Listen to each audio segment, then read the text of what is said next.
Gente, mais uma vez estamos aqui para podermos dar continuidade ao estudo sobre evolução, tá? Na aula passada, nós vimos um pouco das duas teorias evolutivas principais que deram início ao processo de evolução. O primeiro, o primeiro cientista, né, ou naturalista que trabalhou esse processo, nós vimos que foi Lamarck, com a lei do uso e desuso, né? Que era o lamarquismo. E também trabalhava com a lei da transmissão dos caracteres adquiridos, né? Então, um determinado organismo, ele quando utilizava demais um membro, pelo uso, aquele membro era desenvolvido. E aquela característica era transmitida para os seus descendentes. Então, esse era o processo de evolução que Lamarck observava na natureza. E quando um determinado órgão daquele organismo não era utilizado, o desuso, ele atrofiava.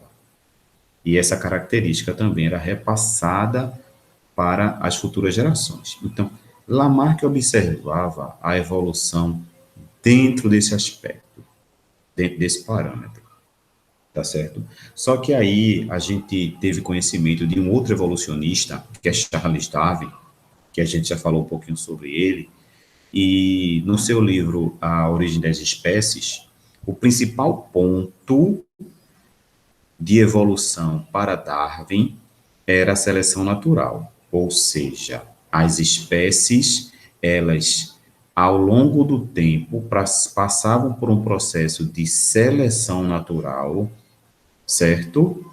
Onde aquelas espécies mais adaptadas ao ambiente, elas sobreviviam, evoluíam, e essas características eram passadas de pai para filho, diferente do que Lamarck pensava.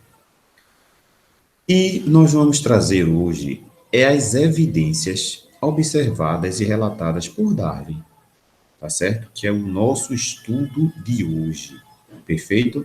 As evidências que Darwin trouxe a partir da publicação do seu livro A Origem das Espécies, perfeito? Vamos espelhar aqui o slide para a gente poder dar continuidade ao nosso estudo, tá?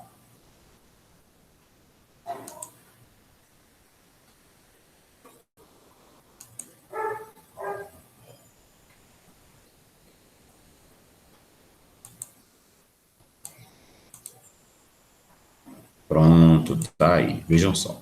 Então, quais foram as evidências evolutivas que Darwin pôde observar ao longo da sua viagem, né, quando fez lá no navio Beagle, né? Então, as evidências de que a evolução ocorre são numerosas e provêm de diversas áreas do conhecimento biológico. Entre elas destacam-se o estudo dos fósseis, tá? A anatomia, a embriologia e a bioquímica comparada, tá certo? Vamos olhar cada um deles. O estudo dos fósseis, né? O que são fósseis, na verdade? Os fósseis são restos ou vestígios de organismos que se preservaram por milhares de anos, tá certo?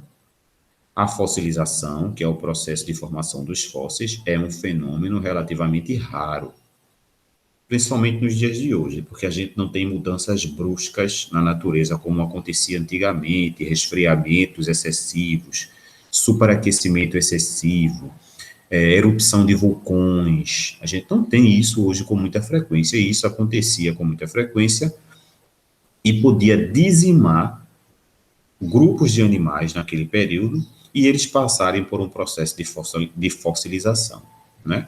É por isso que ele fala aí que não são muito comuns hoje os processos de fossilização, né? Aí ele completa aí, ó, pois na maioria das vezes os organismos mortos se decompõem pela ação de micro-organismos. É o que acontece hoje, né? Antigamente, você tinha, por exemplo, um processo de resfriamento brusco e excessivo. E aquele material orgânico, aquele animal, ele era congelado. Hoje a gente não tem muito isso porque, geralmente, quando os organismos morrem, eles são geralmente decompostos por micro-organismos, decompostos, né, por micro-organismos, porque a nossa temperatura hoje é uma temperatura bem equilibrada e a gente não encontra mais esses fenômenos naturais que dizimaram populações antigas de espécies animais ou de organismos, né, de seres vivos. Em geral, os fósseis são encontrados em rochas que se formaram a partir da deposição de sedimentos no fundo do mar.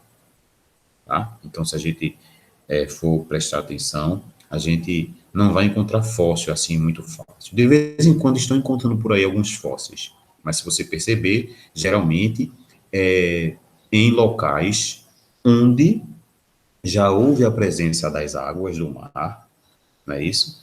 Ou algum sítio arqueológico, tá certo? Que passou por esse processo na época. Os processos de fossilização são esses aí, ó.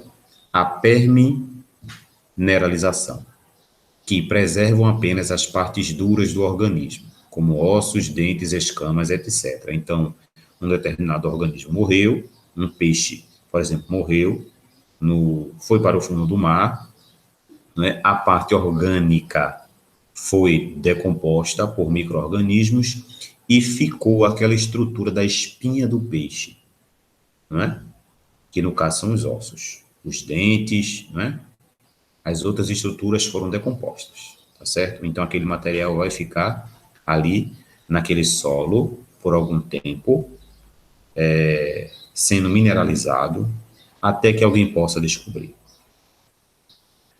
Temos também a substituição, que é a substituição do material orgânico de forma que forma uma parte dura por um mineral transportado pela água. Por exemplo, vamos supor que um gatinho morreu soterrado e naquele curso do soterramento começou a haver a passagem de água que trazia um determinado mineral, tá certo? E aquele gatinho, ele começou a ser preenchido com esse mineral. Ser preenchido, preenchido, preenchido, e começou a ser preservado. Tá certo? É óbvio que o material orgânico, ele vai ser decomposto pelos micro-organismos, mas a estrutura do gatinho, ela vai ficar bem conservada, tá? Devido a esse processo de substituição do material orgânico por algum mineral. Então, esse processo de fossilização é chamado de substituição. Nós temos também o processo de âmbar, que geralmente organismos que morreram, tá certo? E que entraram em contato com resina, uma resina chamada de âmbar, ficam protegidos praticamente, todo o organismo fica protegido. É como se ele ficasse dentro dessa resina. Ele fica dentro dessa resina e há a conservação das partes moles e das partes duras. Esse processo de fossilização ele é bem importante porque é possível até analisar a anatomia desse organismo se ele puder ser resgatado. E por último, temos os vestígios, que são evidências deixadas por seres vivos, né? Mas não são parte do corpo, por exemplo, pegadas de um determinado organismo, de uma determinada população que viveu há muito tempo atrás, arranhões de garras, até as fezes são consideradas como vestígios, né?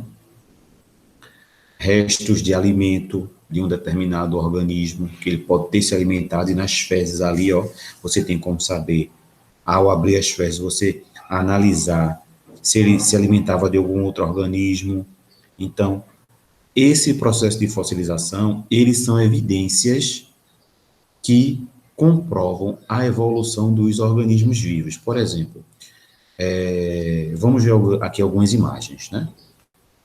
Por exemplo, a gente tem aqui, ó, um peixe, se a gente prestar atenção aqui, só tem a estrutura óssea, né? As estruturas duras, as escamas, certo?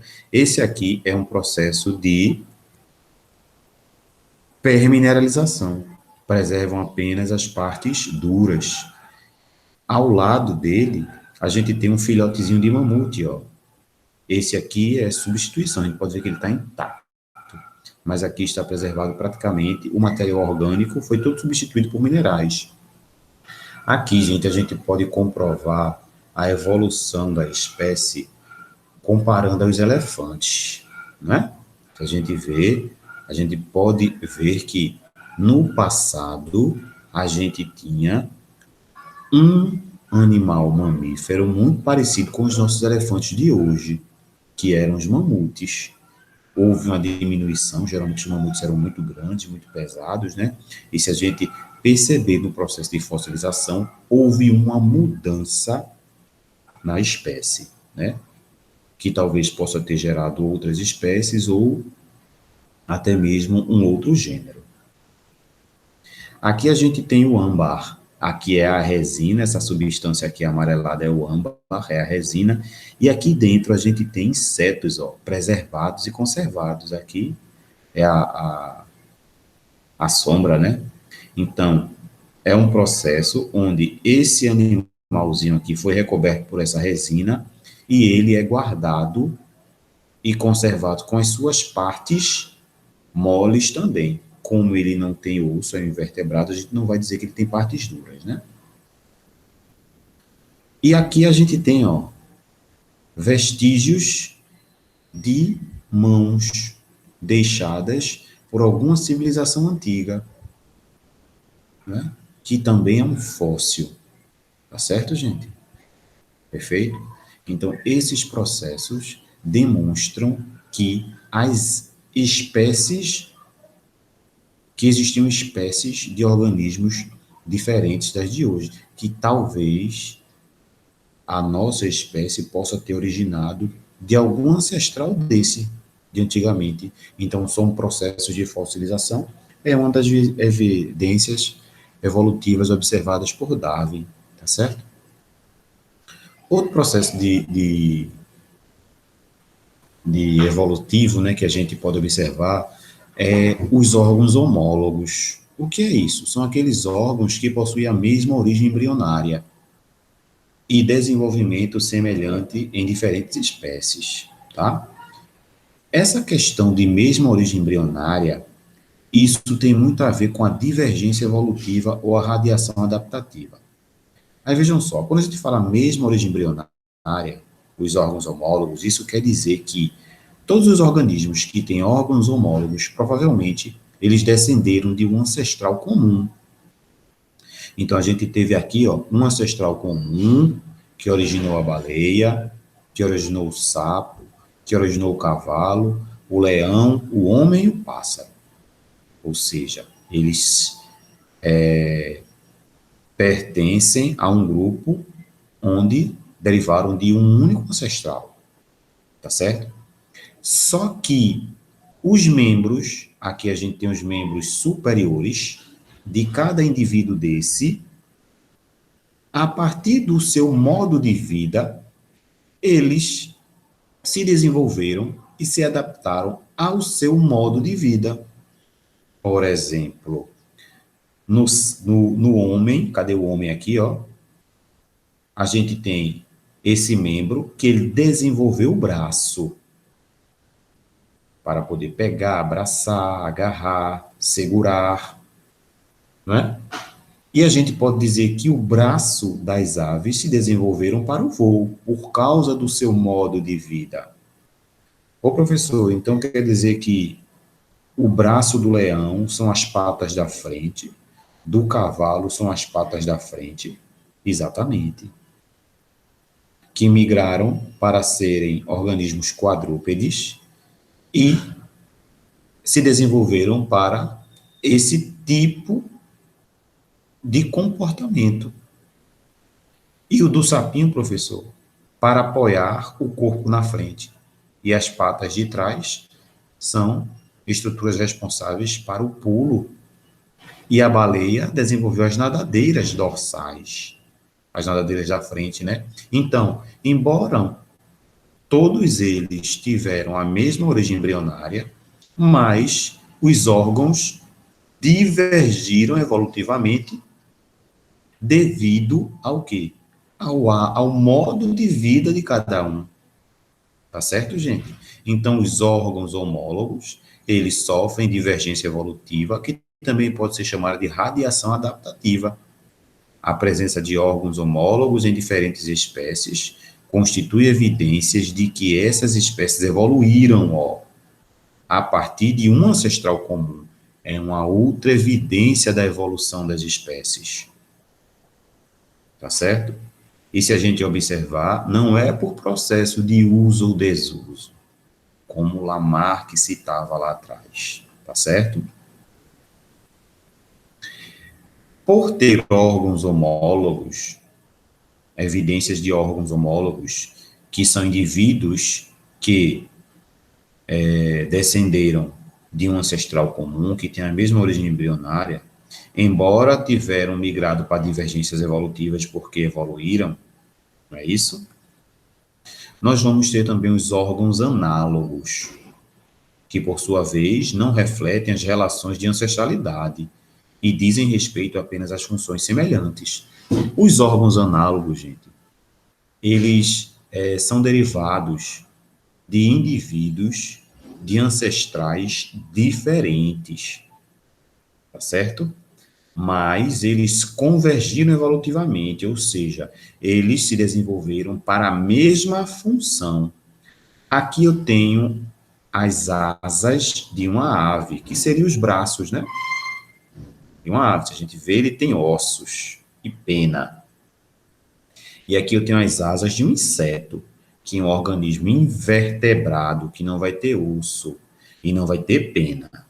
Então, eu não posso dizer que um ancestral comum gerou um indivíduo invertebrado e um indivíduo vertebrado. Não posso.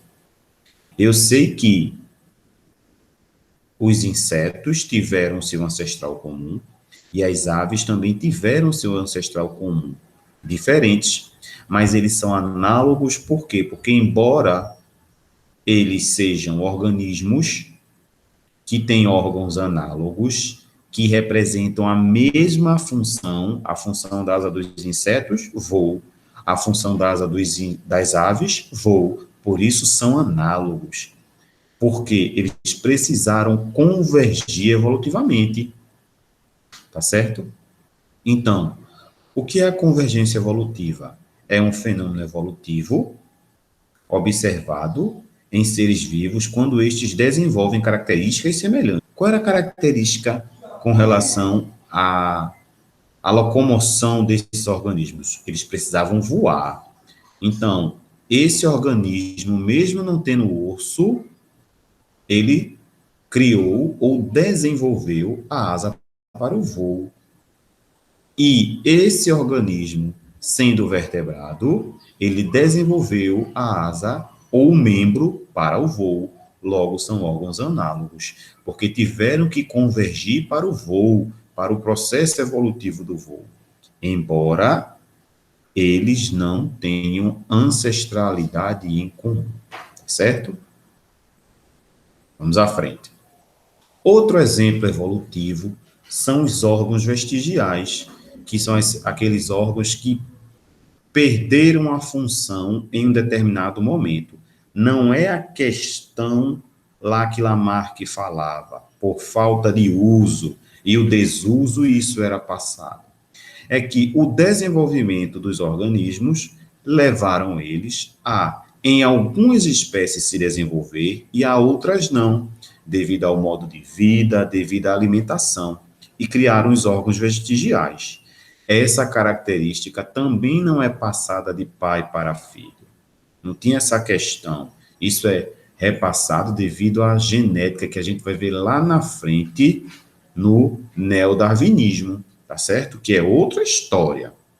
Então, o que são os órgãos vestigiais? São estruturas que em determinados grupos de organismos perderam sua função original, mas são homólogas a órgãos funcionais em outros grupos. Homólogas quer dizer o quê? Que tem a mesma origem embrionária, mas que tem funções diferentes, indicando uma origem evolutiva comum. Para a gente aqui, a gente tem um apêndice vermiforme, ó, que se a gente observar, aqui a gente tem o intestino delgado, aqui, ó, o intestino delgado, e aqui a gente tem o intestino grosso, gente.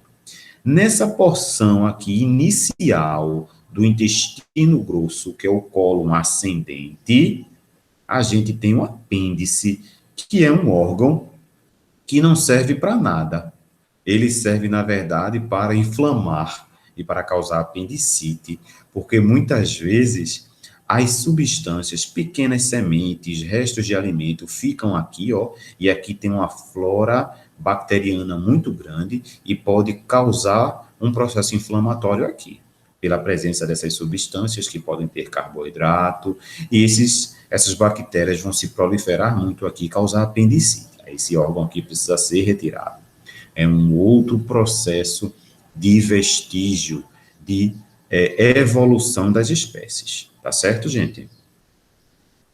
Aí nós temos um outro ponto, que é a embriologia comparada, né? Essa análise comparativa do desenvolvimento embrionário de animais fornece outro tipo de evidência de evolução, né?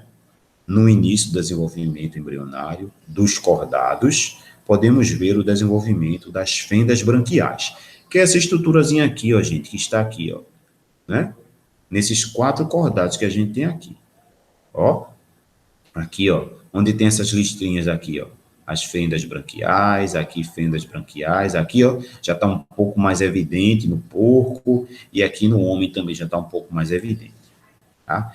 Só que nos peixes, elas darão origem às brânquias, né? Para o processo de respiração, aqui, as brânquias, tá certo? Nos vertebrados terrestres, olha, originam estruturas da cabeça e do pescoço, tá certo? Então, se a gente perceber, esses organismos, eles têm a mesma origem embrionária, tá certo? E todos eles vão ter fendas branquiais. Então, comparando eles embriologicamente, eles vão ter o que, gente? A mesma estrutura. Só que essa estrutura, no desenvolvimento deles e no crescimento, eles vão originar estruturas e partes diferentes desses indivíduos. Tá certo? Isso prova o quê? A evolução e adaptação de cada cordado no processo evolutivo. Tá certo, gente? Um outro exemplo também que a gente pode citar aí, deixa eu só dar uma olhadinha aqui, é que a notocorda é uma estrutura de sustentação que aparece nas primeiras fases do desenvolvimento embrionário, né? A notocorda, que é essa estrutura aqui, que é aquele cordão central que aparece nos cordados, certo? E que é substituída depois por quem? Pela coluna vertebral, tá certo? A gente pode observar isso como processo de evolução de cada espécie, também citado e observado por Darwin, certo?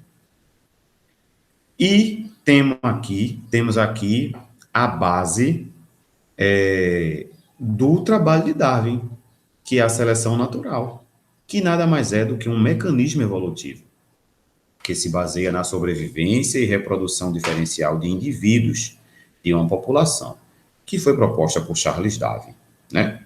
Segundo Darwin, os organismos mais bem adaptados ao meio ambiente têm maiores chances de sobrevivência do que os menos adaptados, deixando um número maior de descendentes. Os organismos mais bem adaptados são, portanto, selecionados para aquele ambiente. Então, é aquela história do que o mais forte sobrevive. Na verdade, não é nem o mais forte, é o mais adaptado. Então, um organismo, ele pode viver em uma colônia, e aquela colônia ser abalada pela falta de comida, pela falta de água, ou pela escassez. Alguns organismos não vão sobreviver a essa escassez. Outros vão conseguir sobreviver, outros vão conseguir se adaptar a conseguir comer menos, vão se adaptar a conseguir beber menos água e vão conseguir sobreviver. Outros não. Esse processo vai se chamar adaptação, que nada mais é do que o processo de seleção natural, no qual as espécies podem passar e evoluir. Só que nós vimos que esse processo de seleção natural, ele deixa evidências, que foram todas essas evidências que nós vimos atrás, tá certo? Como a fossilização, a gente pode ver que muitos organismos morreram e outros sobreviveram, datado pelos fósseis, que as populações também, elas se desenvolveram, mudaram seus hábitos alimentares, isso a gente pode ver no processo de fossilização através dos vestígios, certo? Vimos também no processo dos órgãos homólogos e análogos, que alguns organismos que tiveram o mesmo ancestral comum, eles tiveram hábitos de vida diferente. Alguns continuaram sobrevivendo na água e tiveram que desenvolver seus membros superiores para a natação, como as baleias, né? Outros precisaram se locomover pulando, como os sapos. Outros precisaram andar sobre quatro patas, como os quadrúpedes. Outros desenvolveram para ser bípedes, como as aves, e utilizaram os braços, né, como asas para poder voar, e a espécie humana, que se tornaram bípedes e que também desenvolveram os braços para poder sobreviver, manuseando instrumentos. E vimos também os órgãos análogos, que são indivíduos que não têm a mesma origem embrionária, mas que precisavam ou que precisaram, no momento da vida, desenvolver o voo, sendo invertebrados ou vertebrados, né? Chegando até o processo de seleção natural e de adaptação citado por Darwin, com muita competência. Dentro da seleção natural e de adaptação, nós temos alguns processos, né, onde os organismos precisam desenvolver para poder sobreviver, para poder se adaptar, né? Um deles é a coloração de aviso. Algumas espécies animais, elas apresentam cores bem vivas, indicando um alto potencial de veneno.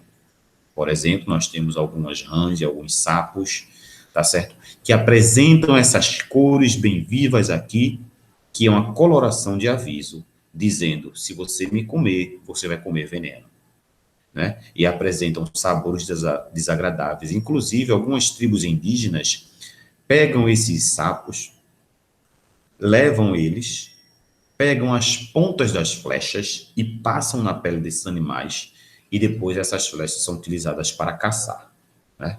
Pequenos vertebrados de médio porte, né? Pequenos não, mas vertebrados de médio porte, onde vai paralisar esses animais. E depois, esse veneno é absorvido, né? E não causa muitos danos aos indígenas, né? Porque eles vão comer aquela carne envenenada. Mas aí, esse processo não é um processo onde eles retiram uma grande quantidade de veneno. Então, um dos processos de seleção e adaptação é a coloração de aviso. Então, a gente tem aqui, ó, um sapinho aqui com uma cor bem bonitona. Ah, é lindo, mas isso aqui é extremamente venenoso. Perfeito? Outro processo é a camuflagem, que é a adaptação pelo qual o animal apresenta uma coloração ou forma que confunda com o meio ambiente. A camuflagem, gente, é o animal se parecendo com o meio ambiente. Não é com outro animal, não, tá? Que é outro processo. Então, se a gente vê, a gente tem aqui, ó, esse réptilzinho aqui, né? Olha aqui, ó, a cabeça dele aqui, as patinhas, ó, se confundem com as folhas, se camuflam. É outro processo de adaptação. Esse processo aqui era para poder se livrar dos seus predadores. Um outro é o mimetismo, que é a adaptação pelo qual uma espécie se assemelha a outra. Vejam que aqui a espécie se camufla com o meio ambiente. Então, camuflagem. Aqui, no mimetismo, uma espécie se camufla ou se adapta com relação à sua cor com a outra. Então, a gente tem a coral verdadeira, que é extremamente venenosa, e a gente tem a coral falsa. Então, uma se assemelha à outra para que os predadores pensem que todas são corais verdadeiras, que têm uma quantidade de veneno que pode ser letal, tá certo? Aí é o mimetismo, perfeito? Então, são processos de seleção natural e de adaptação. E, por último, nós temos dois processos. O processo de seleção sexual, que, de acordo com Darwin, as vantagens que certos indivíduos têm sobre outros do mesmo sexo e da mesma espécie, apenas no que diz respeito à reprodução. Gente, eu acho que vocês já viram por aí, pelo meio da rua, uma cadelinha quando está no cio, muitos outros cachorros ficam atrás dela. E, de repente, começa aquela confusão, aquela briga, né? E todos vão atrás dela. Na verdade, o cachorro que for mais forte ali daquela matilha, que conseguir afastar todos, brigar com todos, é o cachorro que vai conseguir ter relação com aquela cadela e perpetuar a espécie. Quando a gente fala em seleção sexual, as espécies animais mais robustas que apresentarem uma melhor performance vão ser aquelas espécies que vão ter a capacidade e a competência de procriar com as fêmeas. No caso aqui do pavão, geralmente o pavão macho que tiver a cauda mais bonita e esplendorosa, a cor mais bem visível, é aquele que vai atrair a fêmea. Então, essa abertura da cauda do pavão mostra a imponência que ele tem ao demonstrar para a fêmea que ele tem qualidades para poder procriar. Então, isso é um processo de seleção sexual e é um processo natural que acontece na natureza, tá certo? Que foi citado por Darwin, certo? Já o processo de seleção artificial é o contrário. O homem, ele seleciona as melhores características, tá certo? Aquele indivíduo que é melhor fisicamente, que é melhor com relação à pelagem, que é mais adaptado ao que ele deseja. Ah, eu quero um cão para procriar. Então, ele vai ser bem alimentado, aquele cão, ele vai ter uma estrutura de corpo mais forte, não é? Então, essas características podem ser observadas e selecionadas para o homem e botar para procriar com uma cadela. Ah, eu quero um cão corredor. Então, geralmente, vai se procurar aqueles cães que têm a musculatura mais forte, que não são muito pesados, que têm uma taxa de gordura menor. Então, o homem tem como selecionar isso aí, ou seja, criar indivíduos de forma artificial. Não é a forma natural que a natureza mesmo escolhe, como a gente viu na seleção sexual. Não. Aqui tem a ação do homem. Então, ao contrário da seleção natural, o ser humano define as características a serem selecionadas, realizando cruzamentos controlados em animais e plantas, ao selecionar as características que lhe interessam, certo? Não deixa de ser um processo evolutivo, tá certo? Todos esses processos, gente, que a gente pôde observar aí, foram citados por Darwin no seu excelentíssimo trabalho, né, em A Origem das Espécies. Então, a gente dá mais um passo, gente, na fundamentação da evolução, certo? Eu espero que vocês tenham gostado, tenham aproveitado, né? É importante dar uma lidinha no livro de vocês, perfeito? Para que vocês possam sistematizar e fundamentar melhor o assunto, tá bom? A gente fica por aqui. Um grande abraço a todos.